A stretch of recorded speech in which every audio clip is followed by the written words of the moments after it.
Ka pod wantiere weche mag ohala, riwruog jogo magolo osike wath ma Mombasa midendo ni Kenya International Freight and Warehousing Association seo piny Sudan ma milambo kuom chogo chik manyien mar choko osuru gino makelo dhungruok e dho wath ma Mombasa. Tend riwruogno koni piny Sudan ma milambo sani omedo osuru ma gikawo kuom osike madhi e pinyno gi $350 kendo chogo chenro madwaro ni chudo makamago timre e wath ma Mombasa. Okang' makamagi koni koro kelo dhungruok mag osike e wath ma Mombasa. Omiyo gidwa ni chenro mag chudo makamago time piny Sudan kuom mano godhie ma ok timogi e dho wath ma Mombasa. Because this is government to government, or from Nimule or from wherever. We are not opposed to Commissioner of South Sudan collecting a levy of $350.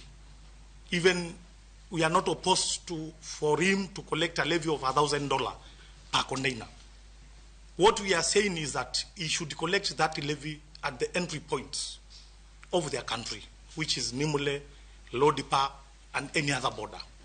The issue of using us to generate e-slips and to call the importers in South Sudan who are not aware of the levy to ask them to send the money so that we can pay and present that to Commissioner, to the officers, revenue officers of South Sudan is an illegal act. ECTN number will not help anything. It is not a physical gadget that will be fixed either in the container or in the motor vehicle. It is being introduced to play a role that is being played by the rect seals for free.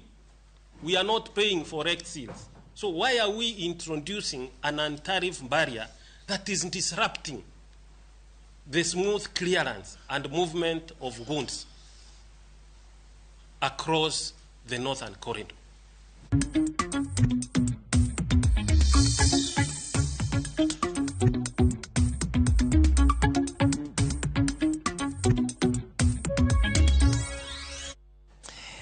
Ramogi bang' yudo